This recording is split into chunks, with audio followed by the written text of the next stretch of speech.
Olá, eu sou o Cláudio da Eleven, Gerenciamento de Riscos, e está começando mais um Papo Leve com a Eleven.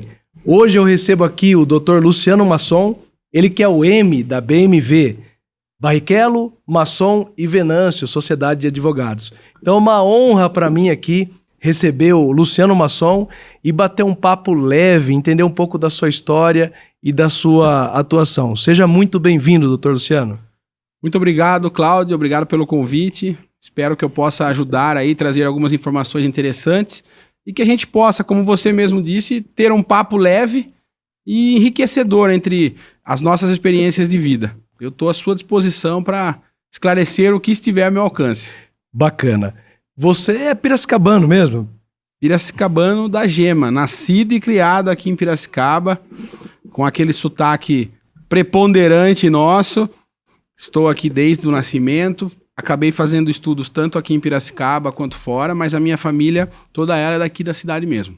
Que legal. E você até contou para mim que teve toda uma história, né? Você é de Piracicaba, cresceu aqui e teve uma motivação que levou você ao direito, né? Isso. Qual foi essa motivação? Ao direito e mais precisamente ao direito empresarial, né? Porque uma boa parte da minha infância... Eu sempre fui aqui de Piracicaba e quando eu estava ali entrando no começo da adolescência, meu pai se tornou um pequeno empreendedor. Montou uma casa de carnes, que teve relativo sucesso na época, e eu já comecei desde novo ali, 13, 14 anos, auxiliá-lo na medida do possível. E essa história foi crescendo, a empresa foi evoluindo, trabalhei um bom tempo com ele. Mas o tempo foi passando, o Brasil foi mudando muito, porque... Esse trabalho, essa empresa começou lá em 1991, quando a realidade do Brasil era uma, e a partir de 94, 95, com o Plano Real, com a mudança da questão da inflação no nosso país, toda a estrutura daquele negócio começou a mudar e meu pai, à época, também passou por algumas dificuldades. E ali, naquele momento, eu percebi o quão difícil era quando as empresas passavam por dificuldades econômicas e elas não tinham ninguém para dar suporte. Obviamente, você vai falar, Luciano, mas naquela época pode ser que existissem outras formas do seu pai ter tido acesso a um advogado, um outro contador, maiores informações. De fato, seria possível, mas assim, o Brasil dos anos 1990, 97, 98 é infinitamente diferente do Brasil de hoje em dia. Nós estamos falando aí de outro mundo, com o advento das mídias sociais, YouTube, podcasts como esse que nós estamos fazendo. E eu acho que os próprios profissionais da área também vêm amadurecendo, vêm crescendo. E por conta disso, há mais de 20 anos atrás, quando a gente começou aí a BMV, a Barrichello, Masson e Venâncio, a gente começou num grupo de colegas e a gente sempre teve esse desejo, essa vontade de cada vez mais ir se especializando dentro do direito empresarial. Que legal. Então são 20 anos já. 20 anos. Na verdade, mais de 20 anos, o escritório como um todo. E a marca, especificamente, fez 20 anos esse ano aí, em julho de 2025. Espero que a gente continue mais longos 20 anos juntos aí, tá? E a gente atua hoje aí na área de direito empresarial, entre outras áreas. A equipe hoje já não somos mais só nós três. Somos uma equipe grande aí, mais de 15 profissionais que nos auxiliam na área jurídica, entre outras áreas. Mas o foco central hoje eu acho que diria que é direito empresarial, entre outras áreas. Que legal. Entendeu? Então nasceu de uma motivação pessoal. Sim. E que isso te incentivou e trouxe todo o encorajamento para você falar, poxa, eu vou atender esse segmento de direito empresarial. Até se a gente voltar um pouco o tempo na época aí da casa de carnes, o trabalho com meu pai, isso foi evoluindo. Eu já pensava naquela época, já tinha muitas conversas em casa, eu já desejava aí me tornar advogado, aí já adolescente ali, perto dos 17, 18 anos. Quando fui escolher a faculdade de Direito já estava ali na minha ideia, na minha visão, e busquei esse caminho. Fiz aqui na Unimep, em Piracicaba, que sempre foi uma faculdade fantástica, embora a gente saiba que hoje até a própria Unimep, como nós a conhecíamos, acabou mudando sensivelmente, né? Alguns campos aí acabaram sendo fechados, a gente tem acompanhado essa situação, mas assim, tenho muito orgulho de ter feito minha faculdade na Unimap, fiz com o FIES, Financiamento Educacional, que eu acho que é uma ferramenta importantíssima do governo federal para fomentar a possibilidade das pessoas atingirem seus objetivos, se formarem nas faculdades. E fiz meu mestrado depois na Unimap, cheguei a dar aula na Unimap e outras faculdades, Facens, em Sorocaba, Rede Anhanguera. Então, assim, comecei desde aquela época, após faculdade, já atuando com o escritório rodando, já começando, evoluindo. Também continuei os estudos aí, dentro do mestrado, e depois parti para as aulas. E dar aula numa universidade, numa graduação, numa pós-graduação, ela é um ensinamento constante, porque você aprende muito até chegar ali, aprende muito para montar as aulas que você vai dar ali dentro, e os alunos também sempre tentam, num primeiro momento, saber se você tem autoridade para estar naquele posto. Então é muito comum que num primeiro momento eles façam perguntas lacunosas e tal, para saber se você sabe do assunto que você está falando. E aí você tem que estar muito preparado, tanto para dar aula e até quando você já tem até a confiança dos alunos, já te conhecem, aí sim, de fato, podem surgir algumas dúvidas internas no campo da universidade, que você tem que se aprofundar ainda mais no conhecimento. E aí isso me levou cada vez mais profundo dentro do direito trabalhista, empresarial e tributário. Aí a gente começa a falar um pouco de direito empresarial e tudo mais. Algumas pessoas, alguns estudantes, alguns empresários, eles têm a ideia de que o direito ele é sempre estanque. Se você faz trabalhista, você faz só trabalhista. Se você faz empresarial, você faz só empresarial. Se você faz tributário, você faz só tributário. E não é bem assim. Na verdade, essas áreas, elas se conversam constantemente. Sobretudo para uma pessoa que montou um negócio. E eu brinco dizendo que a gente pode fazer diversas faculdades no nosso país, mas é dificílimo você encontrar alguém que ensine uma outra pessoa a empreender. Sim. A ser dono de um negócio. A fazer com que algo dê certo. E olha que bacana, né? Essa questão de toda essa jornada sua também é um empreendimento, né? Porque 20 anos não são 20 dias. Exatamente. Né? É toda uma trajetória. E tem muita gente que olha, né? E vê hoje, fala assim, nossa, mas que escritório bonito, bem estruturado, muita gente. Tem um especialista para cada função, para cada área específica do direito, né? Apesar de todos terem uma visão superficial de tudo, mas tem um especialista de cada área. E para quem está começando novo, tem essa admiração. E talvez para as novas gerações, ele começa com alguns passos à frente, até por questões de buscar material, a questão do estudo, a questão de conhecer causas novas. E o que eu acho bonito do direito também, que assim, complementando o que você falou, que o direito não é uma ciência exata. Ele evolui com a sociedade, são criadas novas leis, ele vai se moldando de acordo com as necessidades específicas e sempre há o especialista de cada área e sempre há um caminho para se prosseguir para que a empresa, no direito empresarial, inclusive, para a empresa se proteger, se preparar e realmente seguir em frente, né? Sim. Agora, falando desses 20 anos, acredito que já aconteceu de tudo, já tiveram assim, fatos pitorescos, coisas que aconteceram assim no decorrer de todos esses anos, e também coisas engraçadas ou coisas até difíceis de se resolver. Nesses 20 anos, tem algum destaque, obviamente sem destacar o nome e a empresa e tal, tem alguma história assim que teve relevância e que você guardou na memória aí desse tempo que você trabalhou? Olha, foi uma boa indagação, assim, se a gente considerar 20 anos, a gente até brinca lá no escritório que dá para escrever um livro. Sim. Se não mais do que um livro com diversas passagens específicas no campo jurídico ali.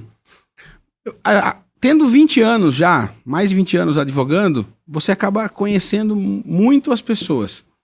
Uma coisa que eu gosto, a gente tem pessoas que estão conosco, uma coisa que eu gosto de ressaltar, assim, tem empresários que começaram com a gente lá há 19, 18 anos atrás, e eles eram bem pequenininhos, e eles foram crescendo também. Nós, graças a Deus, continuamos nossa jornada de crescimento, e essas pessoas estão juntos conosco até hoje. E eles também foram evoluindo. Eu acho bonito, se você falar de uma história específica, eu acho que eu gosto de ver várias histórias, mas histórias de evolução das pessoas como empresários. Porque todo mundo chega, às vezes, todo mundo não, mas às vezes o jovem ou algumas pessoas falam, olha, fulano, do nada, tá lá. Cresceu, teve sucesso. Olha só como evoluiu, como tá grande. Não existe do nada. Nada é do nada. Tudo passa por muito esforço, muita dedicação, muito comprometimento de todas as partes que estão envolvidas naquilo ali. E isso vale para um escritório de advocacia, isso vale para uma grande empresa, para uma média empresa, para a casa de carnes, para a padaria, para a pessoa que tem uma pequena metalúrgica que deseja crescer. Esse desejo incessante de crescimento, de conhecer novas pessoas, novas ideias, novas visões de mundo, é que fazem com que essas pessoas evoluam. E uma coisa que vem mudando muito, ainda bem, no nosso país, é a visão das empresas e dos empresários. E vou mais longe. Além da mudança da visão do que é a empresa, do que é o empresário, a visão de ser empreendedor vem mudando sensivelmente. E, inclusive, como as empresas são vistas até dentro da Justiça do Trabalho, por exemplo. Quando eu comecei a fazer estágio, lá em 2001, 2002, ou bem no comecinho da advocacia, era muito comum as pessoas falarem assim, a empresa foi na Justiça do Trabalho, já era, perdeu. Não tem nada disso. Isso não existe. Naquela época, existia uma análise mais protecionista do trabalhador. Isso vem mudando sensivelmente nesses mais de 20 anos.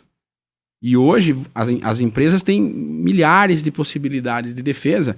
Obviamente que não se vai conseguir ganhar tudo que foi feito de errado. A ideia não é essa. A ideia é que você possa, enquanto empresário, se tiver uma ação, alguma coisa, se defender adequadamente e que seja vista a sua defesa, que seja analisada.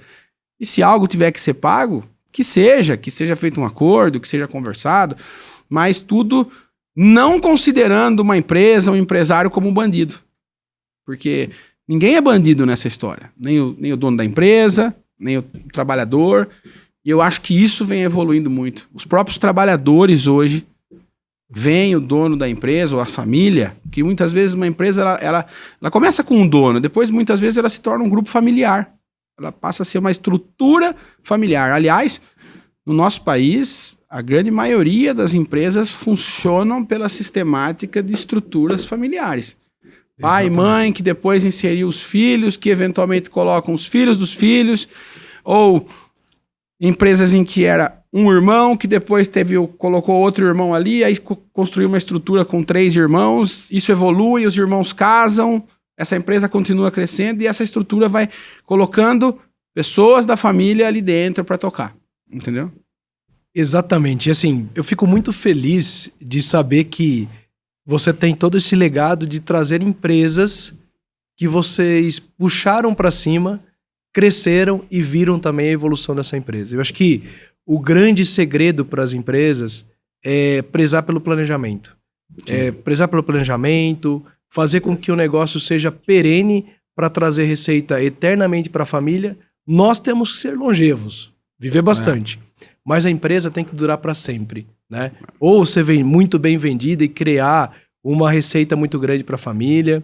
E falando em família, em todo esse contexto, é algo recorrente, inclusive que é tema dos nossos debates e das nossas conversas, são aquelas três principais esferas, que é família, propriedade e gestão. Sim. Quando essas 3 esferas começam a se desencontrar ou se desentender, é onde acontecem os conflitos familiares e é onde, quando a empresa não está bem estruturada, não tem um processo bem definido, não tem regras claras para saber como cada um vai assumir cada papel ou qual é a função de cada um dentro dessa empresa, acaba se gerando os conflitos familiares. Sim. E aí que entra o seu papel de organizar e trazer toda essa governança e essa estrutura. Hoje em dia, se fala muito de holding patrimonial. Por que, doutor Luciano, que há essa corrida, essa procura exacerbada por holding, os cartórios lotados, o pessoal querendo fazer doação, fazer testamento? Por que está ocorrendo essa movimentação ultimamente? Bom, é um excelente tema que você trouxe aqui, porque até alguns 5, 6 anos atrás, nós já tínhamos conhecimento sobre isso, já divulgávamos essas possibilidades para as pessoas, mas é quase como se o tema não estivesse totalmente maduro na cabeça das pessoas. E hoje não. Hoje, como você disse, é quase um tema da moda, se falar em holding. A holding, ela tem diversas possibilidades. Uma delas que você tocou no assunto é a chamada holding patrimonial. Mas a holding, ela é uma empresa específica que ela permite que a empresa seja melhor gerida, melhor condicionada e ela pode servir para diversas coisas. Então você pode ter a holding, ela pode ter um objetivo de estruturar melhor a parte tributária de uma empresa e ela pode estruturar melhor também a parte de sucessão familiar, por exemplo, e pode ser usada para estruturar melhor o núcleo de empresas que estão sobre o guarda-chuva, por melhor dizer, daquela família. Então, eu acho que um dos pontos sensíveis da holding, antes até da gente falar um pouco da holding patrimonial, eu acho que ela começa a tomar corpo no nosso país a partir da ideia de holding familiar, para efeitos de sucessão familiar. Como é sabido, no Brasil, quando uma pessoa falece, ela tem que passar, a empresa, os bens imóveis, os bens móveis têm que passar por todo um trabalho judicial, em alguns casos, e, em outros casos, uma sucessão extrajudicial, através de um inventário extrajudicial, né? Então, nós podemos falar de um inventário extrajudicial para diversas situações e um inventário judicial para outras diversas situações. Acontece que as pessoas que vão constituindo patrimônio, os patriarcas ou as matriarcas dessas famílias, quando eles vão envelhecendo, eles começam a pensar na passagem, não só do tempo, mas na passagem daquilo que eles construíram para o futuro. E eu brinco que é assim, ó, todo pai e toda mãe só tem filho bom. Mas sempre ele tem ou uma nora ou um genro ruim. Porque o pai com a mãe nunca fala mal do próprio filho ou da filha. Quando, na verdade, a gente conversando, entendendo, você percebe que o problema, muitas vezes, não é a nora nem o genro. Eles nem entram nas discussões. Mas a brincadeira que se coloca é essa, olha, o ruim é a nora, ruim é o genro. Mas, na prática, quando a gente está falando de dinheiro, todo mundo pensa de uma forma diferente do outro. E nada melhor do que o próprio patriarca ou a matriarca, aquela pessoa que construiu aquela empresa do zero e chegou a ter aqueles bens. Aí quando eu digo bens, eu estou falando a empresa, os equipamentos que constituem a empresa, os imóveis que foram adquiridos, os bens móveis que foram adquiridos. Nada melhor do que essas pessoas ali, quem construiu isso, tentar já em vida deixar tudo melhor dividido entre seus filhos, entre os seus herdeiros futuros. Então, surge essa possibilidade de construção das holdings familiares, nesse caso, para que essa divisão, muitas vezes, já seja pré-feita. Não quer dizer que não fique uma coisinha ou outra, um imóvel ou outro fora e que isso vá a inventário. Pode até ser que aconteça. Mas a maior parte já vai estar devidamente garantida, bem dividida, tudo pré-determinado, como aquelas pessoas que construíram o patrimônio querem. Então eles já conseguem definir isso. E eu acho que nada melhor do que a família, em vida, respeitando a vontade dos pais, fundadores ali daquela empresa, poderem conversar entre si e definir como aquilo vai ser gerido da melhor forma possível. No futuro, melhor dizendo. Até porque muitas pessoas me procuram e elas falam assim, Luciano, Eu nunca pensei nisso. A morte está tão longe. Você, melhor do que ninguém, sabe que a morte, você lida com essa proteção das pessoas. A gente não sabe onde, quando isso vai acontecer. Então a gente tem que estar protegido no campo empresarial, securitário, em termos das holdings, divisão. Então, foi sendo desmistificado, porque antigamente o que acontecia? Ninguém falava nada, aí os pais, que eram os donos de tudo aquilo, faleciam. Ficavam inventários caríssimos, que ficavam travados na justiça por muito tempo, brigas intermináveis nas famílias. Às vezes isso chegava a fazer com que as empresas que sempre tiveram sucesso chegassem ao seu final. Então, a holding familiar, essa num primeiro momento, ela traz esse elemento novo, essa possibilidade de perpetuar no tempo aquela empresa da melhor forma possível entre as famílias que ali estão, tá bom? Ato contínuo, você pode ter também a holding com essa patrimonial, onde você coloca também parte dos bens aí, mas com uma esfera de redução tributária, tá?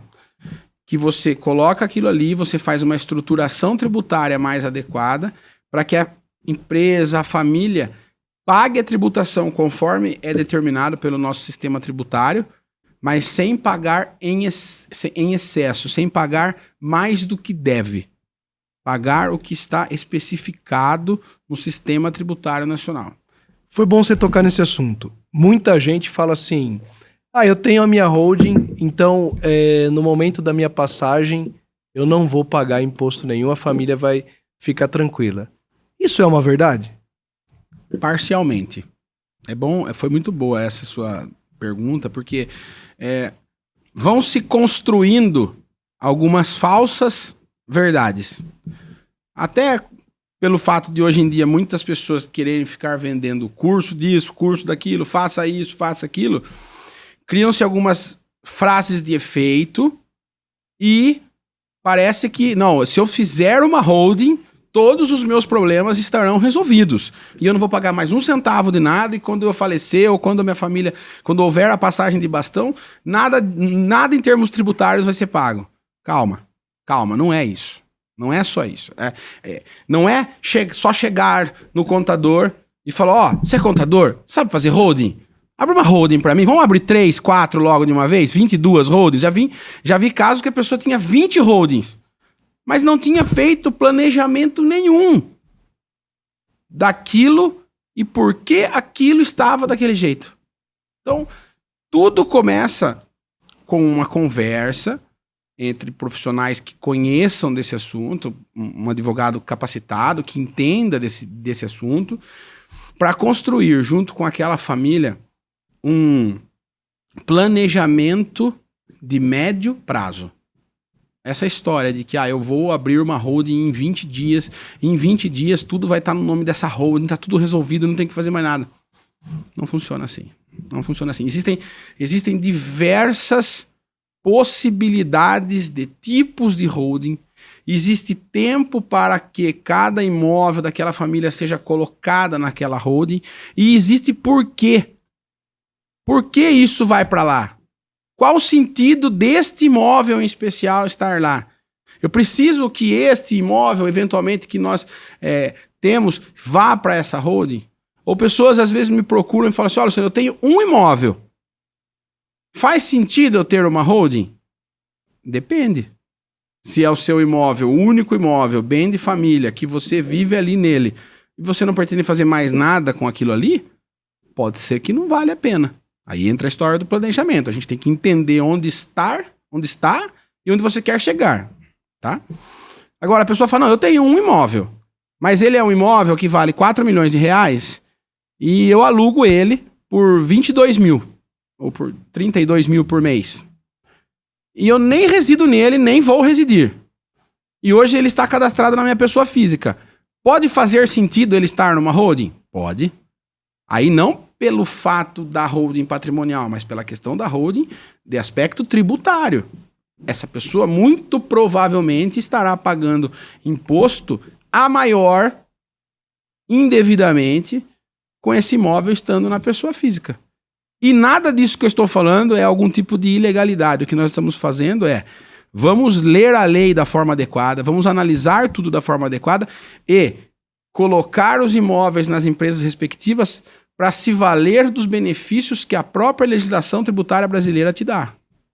Inclusive, o Brasil ele está passando por uma reforma tributária que tem sido muito falada. A gente, pelo que já lemos, pelo que nós temos contato, pode ser um divisor de águas aí no futuro da produtividade brasileira, da melhora como esse país é visto. Mas nada disso vai impedir que continue sendo válido a pessoa ter holdings e fazer todos esses outros procedimentos. Que ainda existe um terceiro aspecto de holding, que é a pessoa que deseja ter uma holding para deixar parte do patrimônio fora do vínculo com a empresa mãe que eles possuem. Isso também pode ser feito. Então, existem diversas possibilidades. Existem até mais tipos de holding, mas tudo precisa passar por um planejamento. E esse planejamento, eu gosto de dizer, muitas vezes envolve o advogado, o contador, as pessoas que são envolvidas com a empresa. Às vezes entram os filhos também nesse debate, né, quando maiores de idade, porque às vezes uma empresa vai para um filho, outra empresa vai para outro filho, isso vai ficar para um por tal motivo, então ele é mais dividido e podem entrar os filhos. Mas via de regra é muito comum que os advogados conversem muito com os contadores dessa empresa e é bom que você, quando você conhece um advogado que vai fazer isso, eu costumo dizer que já fazendo isso há bastante tempo, nunca é na primeira conversa. A gente conversa, a gente se conhece, se entende e vai sendo construída uma relação de confiança entre as pessoas. Depois de um tempinho é que começa a acontecer esse tal planejamento. Você não vai chegar para uma pessoa que você nunca viu, sem recomendação de ninguém. É lógico que às vezes um advogado, um contador, ele já vem muito bem recomendado por uma pessoa, né? É mais comum que essas profissões funcionem dessa forma, concorda? Sim. Ó, eu tô procurando, a pessoa conversa com alguém e a pessoa fala, olha, esse aqui é o meu. Já fez tal coisa, eu recomendo, funciona, é uma pessoa confiável, que guarda os segredos que a profissão defendem e que ela precisa ser feita. Então você vem pré-recomendado, mas existe uma necessidade inerente ao ser humano de uma construção de confiança. O advogado, o contador e até o corretor de seguro é um verdadeiro conselheiro confiável, porque ele lida com temas sensíveis e até ele tem acesso a verdadeiras informações que mexem com patrimônio, com finanças, com reservas financeiras, né? Agora, pensando em tudo isso, o que você falou foi muito importante, deixa eu ver se eu entendi. Uma holding, ela pode ser utilizada para vários motivos. Certo. Porque antigamente, eu tive uma carreira em banco, então eu fui bancário. Antigamente, alguns anos atrás, quando se falava em holding, os bancos já ficavam com medo, porque era um tipo de estrutura para enganar o credor. Se ele tem holding, então ele vai tomar um crédito, vai deixar de pagar e ele vai blindar um patrimônio nessa holding. Esse tema blindagem, o que você acha de usar esse tema blindagem patrimonial? Holding efetivamente blinda o patrimônio? Eu sou muito refratário, eu sou bastante contrário a essa ideia dessa palavra de blindagem patrimonial. Inclusive, essa palavra em si, ela foi, como você disse, meio que demonizada pelos bancos, porque muitas vezes quando se falava em holding, como você disse, não, ele vai construir uma holding porque ele quer levantar milhões e não pagar nada. Então, num primeiro momento, quando se falava em blindagem, já se pensava nisso. Então, hoje, isso já passou por uma grande evolução. Eu gosto de dizer que toda essa parte que envolve blindagem, proteção patrimonial, ela está em evolução no nosso país, mas ela ainda deveria passar por uma sistemática de evolução maior. Eu acredito que em algum momento ela vá evoluir mais. Porque assim, quando uma pessoa tem uma empresa, são raríssimas as empresas no nosso país que não passaram em algum momento por uma adversidade financeira. Perfeito? Por quê? Aqui no Brasil, para começo de conversa, até o passado é incerto. O que você acha hoje, daqui 20 dias, um órgão muda, alguém muda, vai no STJ, vai no STF, repensa o entendimento da lei. Então a gente brinca que até o passado é incerto. Segundo, o Brasil, enquanto país, não perde a oportunidade de perder uma oportunidade. Quando parece que vai, dá um passo atrás. Eu brinco que o Brasil, ele flerta com o abismo. Quando ele tá na porta, ele dá um passo atrás para não cair.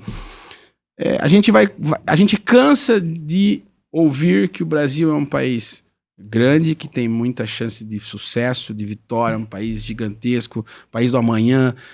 Mas esse amanhã tá chegando, né? As pessoas estão envelhecendo e o Brasil ainda não chegou lá.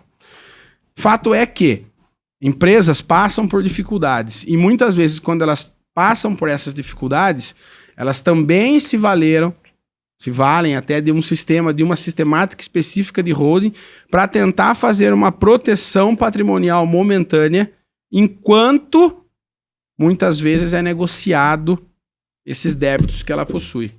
Então, quando alguém falava em blindagem patrimonial com esse termo, era tipo assim, ó, tire tudo do seu nome, põe lá em nome de laranja e não paga mais nada. E não é isso que de fato acontece, nem é isso que as pessoas procuram quando ela procura um escritório de advocacia. Ninguém quer perder o nome, Cláudio. Exatamente. Ninguém quer perder um CPF arduamente conquistado. O que acontece é que às vezes ele vai tentar algumas estratégias para ganhar tempo, para que uma empresa, ela passa por dificuldades, mas a pessoa que chegou até ali, ela sabe do negócio, ela sabe trabalhar, e se ela tiver tempo, ela corrige a rota. Então, muitas vezes, essas holdings serviam e até servem em algumas situações para dar tempo para o empresário se reorganizar a empresa, sentar, começar a conversar com bancos, com outros credores, às vezes até com funcionários que saem da empresa, ter que explicar o que está acontecendo, pedir parcelamento, explicar que vai ser pago, mas que a empresa passa por um sistema de reorganização interna. Aí você pode falar assim, mas existem outras ferramentas para fazer isso. Existe a lei de falências, a gente tem aí a possibilidade de recuperação judicial. É verdade. Só que muitas dessas ferramentas são muito mais utilizadas quando nós estamos falando de empresas gigantescas, empresas com capital em bolsa de valores, empresas extremamente pujantes. Você falar para mim, não, eu vou entrar com uma recuperação judicial de uma empresa que tem 22 funcionários. Não é assim. Quem vende isso para os outros está vendendo ilusão. Exatamente. Porque o que a pessoa quer é continuar com essa empresa funcionando, ter um tempo, reorganizar as finanças, e depois ele vai seguir pagando, ele vai tomar crédito de novo, a empresa vai continuar crescendo, 22 vai virar 50 funcionários, mas ele precisa, às vezes, desse tempo. E alguns tipos dessas holdings também podem ajudar nesse manejamento, voltando à palavra planejamento, nesse planejamento de saída da situação difícil. Olha, por esse viés eu achei muito interessante sua resposta, porque, pense comigo, as empresas são uma verdadeira montanha-russa. Vive altos e baixos, tem questões tributárias, mercado, pandemias. Então, quantas empresas foram prejudicadas na época da pandemia? E uma coisa que você falou me marcou. Muitas vezes a empresa ela tem o seu valor. E que se ela está rodando e ela gerou caixa durante muito tempo, é porque realmente essa empresa é uma máquina de gerar dinheiro. O negócio Só que por algum motivo ela teve que retroagir, negociar, tentar regularizar as coisas, e esse modelo de holding, por exemplo, ela traz um pouco de oxigênio para que a empresa consiga se reestruturar, se reequilibrar e voltar num patamar onde ela estava anteriormente, ou quiçá até melhor. Então eu vi que as holdings ela tem vários propósitos, ou é uma economia tributária, ou é uma facilidade no momento da partilha, porém ela não isenta totalmente o inventário, porque muitas vezes as cotas podem ser inventariadas, sim. Que aí a gente tem uma ferramenta exclusiva, específica, através de um seguro, que ele pode ter liquidez para esse momento de inventário. Para custear esse momento de necessidade. Exatamente. Agora, tem uma outra coisa que eu acho totalmente pertinente, que as empresas hoje, elas não têm aquele mesmo perfil de antigamente. As empresas, os filhos dos fundadores, eles não sucedem mais os passos dos pais. Eles seguem para outra profissão. Então, é um desafio manter a empresa ativa depois de um tempo. E esses filhos acabam seguindo as suas carreiras. E muitas vezes até o modelo familiar, doutor, é diferente. Tem filho fora do casamento, o fundador da empresa já está lá no 3º, 4º casamento, tem filho fora. E no momento que acontece uma fatalidade, ou até o fluxo normal da vida, essa pessoa acaba falecendo quando ele está bem velhinho, aí ficam aquelas disputas familiares. E olha só que caso interessante. Essa semana mesmo, a gente falou que 90% das empresas no Brasil são familiares. 75% delas acabam fechando por conflitos familiares após a sucessão. Então, essa ferramenta, quando se junta um planejamento multidisciplinar, trazendo um advogado, especialista no assunto, um contador, um corretor de seguro para levar a liquidez adequada, se torna um plano multidisciplinar, bem adequado e que faz com que essa passagem seja mais tranquila. Então tem um norte, um ponto de partida da onde essa empresa quer ir e até onde ela quer chegar. Sim. E quando você define regras, tudo fica muito mais tranquilo. Agora, esse tipo de situação, famílias que vão se dissolvendo, filhos fora do casamento, a holding, para esse tipo de situação, também é eficaz? Pode ser eficaz, pode ser eficaz. Aí sim, pode até ser feita uma estrutura de várias holdings, dependendo dessa nova modalidade familiar. Eu só antes de tocar um pouco nesse assunto, a gente estava falando aqui da história do planejamento, da dificuldade econômica. A gente falou em pandemia, mas nós não precisamos voltar na pandemia. Veja a questão do tarifaço que nós estamos enfrentando agora. Empresas que estavam extremamente bem, exportando para os Estados Unidos, $1, R$5,40 e tal, do dia para a noite, enfrentam um problema aí de uma tarifa de 50%. Então, essa empresa está tendo que se reinventar mercado, reinventar valor para o seu produto, reinventar o custo dela.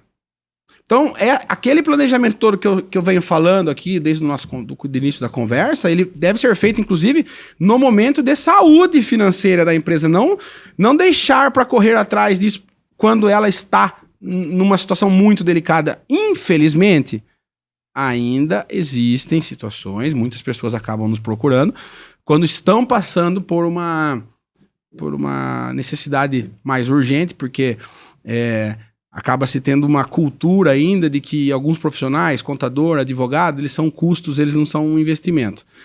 Isso está mudando, isso vem mudando com o passar dos anos, e até digo mais, é injusto você pedir tudo para os empresários, porque muitas pessoas começaram do zero, muitas não têm informação, mas eles sabem muito do negócio deles. Só que o negócio vai crescendo, vai evoluindo, as cifras vão aumentando. E aí, muitas vezes, o empresário não teve um treinamento para tudo aquilo. E aí pode acabar se enrolando ali financeiramente, momentaneamente. Mas logo ele percebe e coloca a casa em ordem. Tá? Então, só para fechar aí o raciocínio da última possibilidade, eu acho que envolve isso também. Não tem faculdade de empresário no Brasil. Não. Entendeu? Não tem. O cara, pra você ter uma ideia, eu fiz direito, como eu falei pra você, direito, mestrado, blá, blá, blá.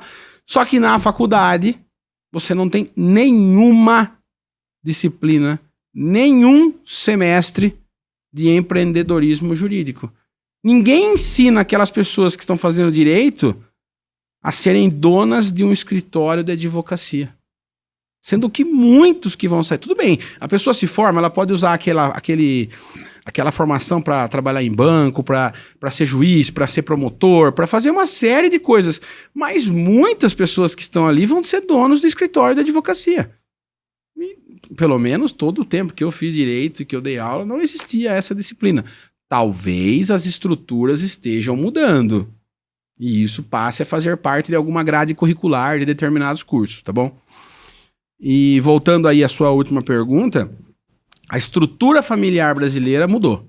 Sim. Vem mudando. Existem filhos, pessoas que se juntam, que já têm filhos previamente, que depois têm filhos em conjunto, E aí todas essas divisões podem ir sendo feitas com diferentes estruturas societárias. Porque a gente vê casos em que vem, por exemplo, a mulher é empreendedora e o marido é empreendedor. E ela já vem, às vezes, de um primeiro casamento e ela tem 3 filhos só dela. O marido vem de um outro relacionamento, ele tem 2 filhos só dele. Aí eles se juntam, tem mais um filho. E essa estrutura familiar funciona por muitos e muitos anos. E aí eles querem consolidar isso para o futuro, naquela ideia da sucessão familiar, com diferentes estruturações. Ah, mas é uma regrinha padrão? Sempre que tem 3 filhos de um lado, 2 do outro, funciona assim? Não. Não, porque tem casos, por exemplo, que são 2 filhos, um deles continua no negócio. E o outro também teve sucesso, mas de outra forma, em outra carreira empresarial, e nem no Brasil está. Mas os irmãos entre si, eles se entendem. Então meio que já foi pré-definido quem vai ser o gestor daquela estrutura familiar empresarial existente para o futuro. Tudo isso definido dentro de empresas, holdings e um outro instrumento chamado acordo de cotistas. Porque quando uma empresa ela é consolidada, seja holding, seja uma ME, uma empresa, ela tem um contrato social. Até eu vi que recentemente eu li um artigo que você postou explicando, fomentando a melhora da construção do contrato social. Mas o contrato social, via de regra, ele acaba sendo um documento bastante simplório, por assim dizer. Tem regras muito padronizadas para abrir essa empresa, para ter um CNPJ. Só que essa empresa de 1, 2, 3 sócios ou mais, ela pode ter diversos problemas. Ela pode ter formas de retirada de dinheiro daquela empresa. Ela pode ter sócio que é só sócio investidor, um sócio anjo, e ele não trabalha ali dentro. Mas ele foi fundamental porque ele colocou 500 mil, 1 milhão, quando ninguém acreditava naquela ideia. E aí quando essa empresa começa a dar certo, ele tem que ter um tipo de retirada. Mas não necessariamente a mesma retirada do outro sócio que trabalha ali dentro. Então muitas dessas definições internas às empresas são feitas não no contrato social, mas num outro documento em apartado pelos próprios sócios. É construído esse documento pelos próprios sócios, entendeu? Então que existe é mais também uma ferramenta de proteção e que segue uma regra específica para pelo menos se alguma coisa ocorre e tem um caminho, um norte para se seguir, fica tudo mais fácil. Quando não tem regra, qualquer regra serve. E quando você deixa para resolver o problema quando ele acontece, é aí que vem as situações ruins. E quando você não coloca regra nenhuma desse tipo, porque ninguém vai morrer, nunca vai acontecer nada. Não dá para pensar assim. Porque quando você não coloca regras pré-estabelecidas, você vai...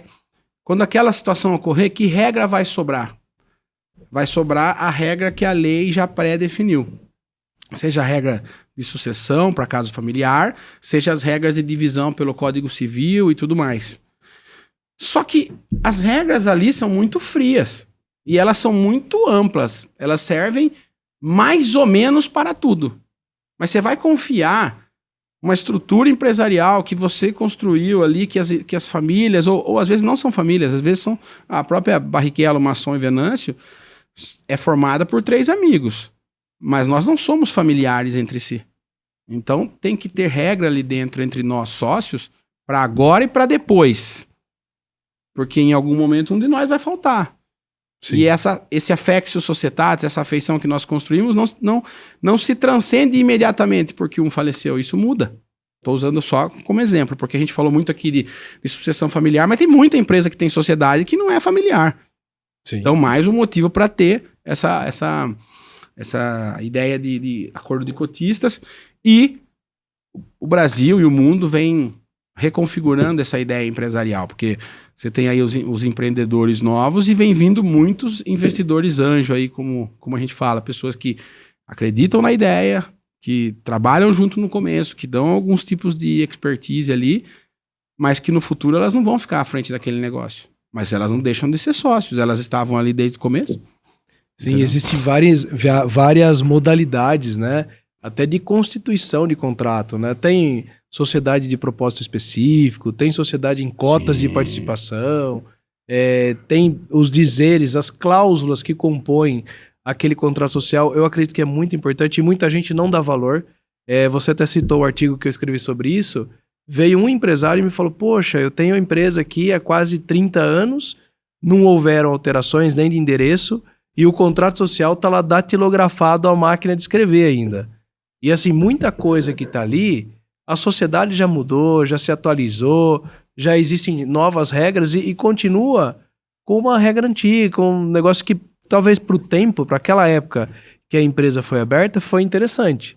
Mas hoje já é um cenário diferente. Então isso foi até um alerta para que eles se preocupassem, esses empresários se preocupassem em alterar essas cláusulas, definir melhor e conseguir trazer mais proteção para eles mesmos e para as gerações futuras. Então isso é interessante. Até você falou no começo do podcast, você falou, tem algum assunto, alguma coisa que aconteceu aí na vida do escritório que veio à baila, né? E na hora eu acabei até passando, fui para outro assunto e não acabei respondendo isso. Mas você falando agora, a gente quando assume, por exemplo, a gente quando conhece as pessoas ou conhece os empresários, a gente começa a assumir as empresas ali, seja de pequeno, médio porte para cima, a gente vai fazendo, a gente costuma dizer que a gente faz um pente fino. Começando pelo mais emergencial, às vezes uma reclamação trabalhista que chegou, às vezes uma holding que precisa ser montada, e depois nós vamos abrindo pastas, abrindo atendimentos padronizados, isso já internamente, de diversos problemas que as empresas têm e elas nem percebem muito. E um desses atendimentos padronizados é a reanálise dos contratos sociais, porque às vezes a pessoa tem 4, 5 empresas, vira um grupo empresarial, e ele tem vários contratos sociais. E a gente foi fazendo de uma determinada empresa e começou a fazer essas reanálises e eu percebi que todos os contratos sociais estavam em araras. Eu falei, nossa, tem que ter um sentido. Daí, depois de reanalisar, chamei o cliente para a gente fazer uma exposição sobre as propostas de alteração daqueles contratos sociais e falei, olha, eu queria entender por que cargas d'água. Todo contrato social tem um negócio ali que chama foro de eleição, que é, se existir problemas referentes àquilo, se define um fórum onde vai ser discutido tudo. E nas empresas diversas dele, todas o foro de eleição ele colocou ali como araras. E eu falei, viu, o que acontece? A empresa nasceu lá e de lá saiu, foi para os outros lugares. Ele falou, eu simplesmente não faço nenhuma ideia de por que isso daí está em Araras. A minha empresa sempre foi em Piracicaba, Americana e Santa Bárbara. Eu nem família tenho em Araras. Acho que às vezes por um erro sabe, aquele Ctrl+C, Ctrl+V, puxou, foi fazendo. Tudo, se tivesse algum problema, tinha que ser discutido lá em Araras e naqueles fóruns da região. Mas não tinha sentido nenhum para aquilo. Aí, obviamente, depois a gente conversou com ele, depois chamou uma reunião com o contador, sugeriu uma série de alterações, inclusive a mudança de fórum ali para Piracicaba, Santa Bárbara e Americana. Mas é um evento aí, uma situação engraçada que é uma entre várias que surgiram. Entendeu? Legal. Pô, pitoresco, hein? Imagine, foi um Ctrl+V ali e Araras acabou ficando.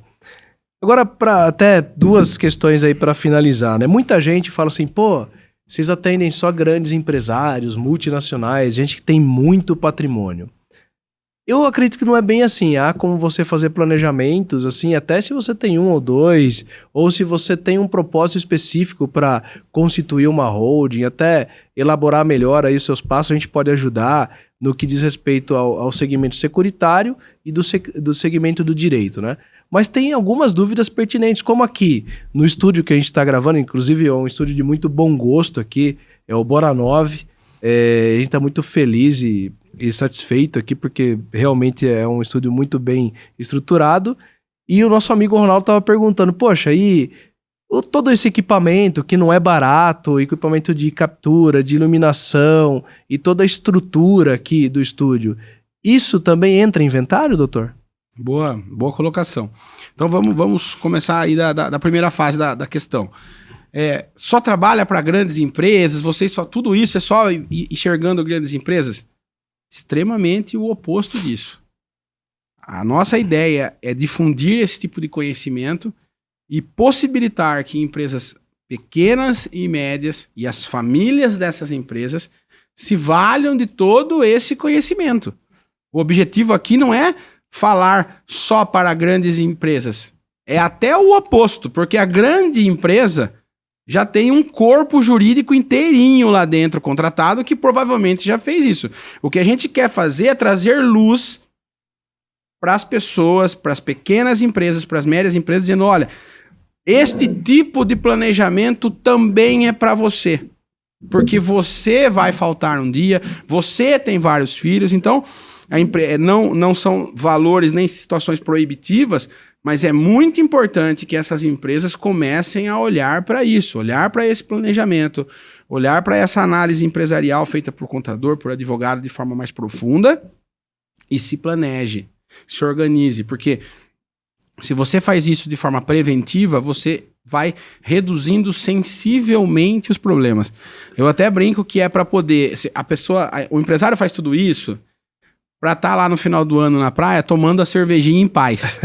Para não falar, puxa, esse ano eu preciso saber o que eu vou fazer com esses imóveis, o que eu vou fazer com esse dinheiro na conta, não sei o quê. Não, isso aí você tem que resolver não quando você está na praia. Você tem que resolver durante o ano, não quando você foi fazer uma viagem para Disney. É durante o ano, no dia a dia do trabalho. Então, sim, é extremamente possível para pequenas e médias empresas e sim, também é possível para pessoas físicas. Nós temos clientes que são pessoas físicas que adquiriram patrimônio. E essas pessoas também podem fazer toda essa estruturação e este planejamento, tá? Mais especificamente no caso do Ronaldo aqui, da pergunta do Ronaldo, eventualmente materiais que são mais caros, eles podem estar dentro do capital social de uma empresa e isso pode ter que passar por inventário ou não.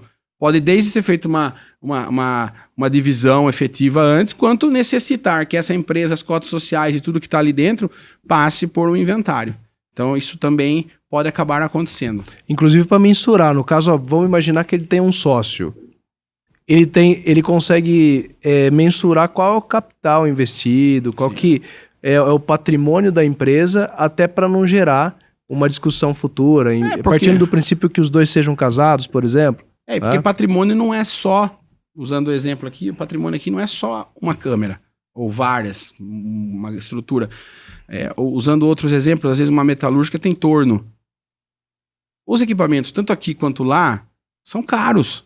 Exato. E tendo um sócio, quanto é de cada um? E isso é só uma parte da divisão, né? Porque nós temos também a marca, o nome, você usou aqui, Bora 9. Então você tem uma marca que foi construída por anos, isso tem valor. Sim. Você tem uma carteira de clientes, isso também tem valor. Tudo isso, quando você vai fazer aquele chamado valuation, que é uma avaliação de valor para o momento presente daquela empresa, a gente não olha só as máquinas que ali estão.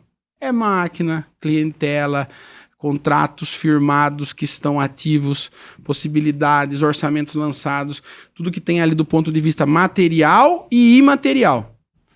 Isso pode estar devidamente colocado nesses contratos sociais, nesse capital social, ou em outras ferramentas jurídicas. Mas o ideal é que existam essas ferramentas, né? Não deixar tudo solto para quando alguém faltar. E aí vai resolver o problema quando ele está acontecendo, aí fica tudo mais difícil. Até porque muitas vezes quem sabe de tudo isso são as pessoas ali, voltando na história do patriarca ou da matriarca, quem geralmente sabe de tudo isso é quem está na operação. Quando essa pessoa falta, o filho, a filha, quem quer que seja, não sabe necessariamente avaliar adequadamente quanto vale cada coisa ali dentro. Então, o ideal é fazer isso, como a gente vem falando, em vida. Isso. Para finalizar, doutor Luciano, você me falou que tem até algumas outras soluções e até outras saídas fiscais, até com investimento fora do país e outras saídas. Quais são essas saídas? E eu quero saber se vocês também trabalham com essas oportunidades e outras versões aí de saídas fiscais. Sim, existe um procedimento hoje que é muito falado, além das holdings, né? É muito falado, é menos falado do que as holdings, está menos maduro na sociedade, mas que também existe, que fala aí da chamada saída fiscal. Mas aí o procedimento de saída fiscal é definitivamente uma mudança de residência fiscal do cidadão, da pessoa, da empresa para outros países. A gente também atua com isso. Muitas vezes indo para o Uruguai, indo para o Paraguai, são os mais próximos aqui do que a gente faz. Relembrando que todas essas situações são devidamente avaliadas com o contador e fazendo tudo dentro do que a legislação brasileira permite. Não é sai correndo, vai embora, não tem nada disso. É tudo estruturado de forma adequada. Em muitas situações, as holdings são mais vantajosas, mas em alguns casos, a chamada saída fiscal também é útil. E vou mais longe, existem situações que as empresas que nós trabalhamos, elas estão aqui, mas elas também prestam serviço no Uruguai, Colômbia, China, importa, exporta. E aí esse procedimento de saída fiscal pode ser mais útil para essa empresa também. Essa empresa / família, tá bom? Legal. Agora eu queria que você fizesse as considerações finais e também saber, para quem quer falar com a BMW ou conhecer o Dr. Luciano Masson, como é que a gente te encontra, onde você está, se está nas redes sociais, qual que é o contato, me fala aí. Eu gostaria de finalizar aqui agradecendo o convite, dizendo que foi uma satisfação estar aqui debatendo um pouco, fazendo esse papo leve, como a gente conversou. O tempo voa. Quando a gente sentou aqui para conversar, a gente não sabia se ia ter assunto para esse tempo. E acabou o tempo e nós estamos aí conversando. Então, fiquei muito feliz. Gosto muito de trocar essa ideia, de levar esse conhecimento que a gente vem construindo para as pessoas, desmistificando coisas, dizendo que a gente está sempre à disposição. A BMW está aqui sediada em Piracicaba. Pode encontrar a gente ali tanto na Rua Santa Cruz, 674, na sede do escritório. Temos também o site bmwadvogados.adv, de advocacia.br. E nas mídias sociais, aí você pode colocar Luciano Masson ADV, que é o meu Instagram, ou BMW ADVs, que é o Instagram direto do escritório. E também temos o canal no YouTube, que é Luciano Masson Advogado, e o outro canal, BMW Advogados. Para além disso, se precisar, temos os telefones de contato que vão ficar aí nos links da descrição. Perfeito? Doutor Luciano, muito obrigado por sua presença. Foi um papo leve, porém rico. Sim. Muita coisa boa a gente aprendeu e eu tenho certeza que haverão outras oportunidades para a gente explorar mais esse assunto que é tão relevante, pertinente e que muita gente tem curiosidade. Obrigado, Cláudio. Esse foi o Papo Leve com a Eleven. Eu sou o Cláudio. Eu sou diretor da empresa Eleven, que trabalha no gerenciamento de riscos. Eu protejo você, o seu negócio e a sua família. Então, quando você pensar em sucessão, lembra do Cláudio, vamos tomar um café, que eu posso te atender aí com a maior satisfação e trazer informação de qualidade para você. Meu muito obrigado, até o próximo. E você pode ser o meu próximo convidado para falar aqui sobre todo esse mundo que envolve sucessão, histórias de piracicabanos e pessoas que são relevantes para a nossa sociedade.